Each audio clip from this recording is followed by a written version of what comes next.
Hi guys! So meron tayong delivery from Boots. So let's unbox it together. So tada! 3 items lang siya guys. And yan, I couldn't be bothered to go to the shop. Kaya in-order ko na lang siya online. Pasensya na kayo sa boses ko because I have a dry cough. Ayan. Meron akong dry chlor na deodorant. Actually, you can just buy this from mga chemist. Ganyan. So, about this from Boots nga. Pero meron din sa mga ibang pharmacy. And the first time ko itong nagamit, ni-refer siya sa akin ng GP ko kasi I've been complaining with my super sweaty underarm. And super effective din siya guys. Pero, meron din siyang mga pros and cons syempre. So, ang cons niya nga is, pag in-apply mo siya sa underarm mo, medyo makati siya. So, ang ginagawa ko, I'm putting aloe vera gel muna. And then, I apply this one after. And yun, mas nagiging okay siya. And hindi siya masyadong chicken skin after na i-apply ko to. Kasi nung una ko tong ginamit, super makati siya sa kilikili ko. And then, yun nga, nakita ko na merong aloe vera gel nandyan, nakatago. So, I tried it and it works well with this anti-perspirant na roll-on.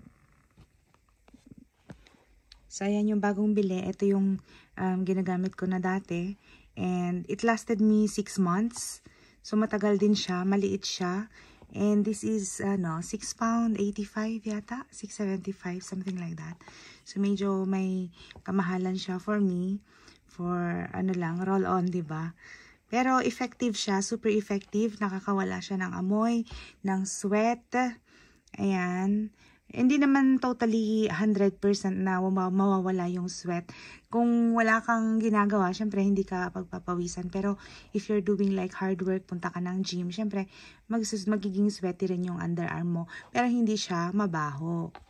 Ayan. Super, eto talaga yung naging favorite ko na roll-on. So yan, I just started to use this year lang. So, yan. Dapat noon ko pa to nalaman.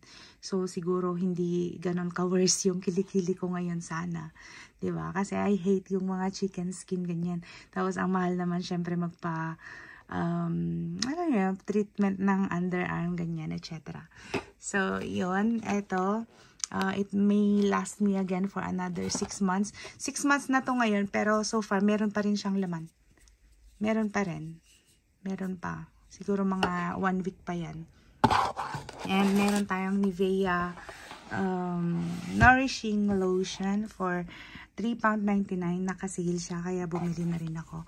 I was just planning to buy this one. Kasi nung pumunta nga ako sa Boots, wala sila nito sa store. So, I checked it online. Meron sila sa online and luckily, diba?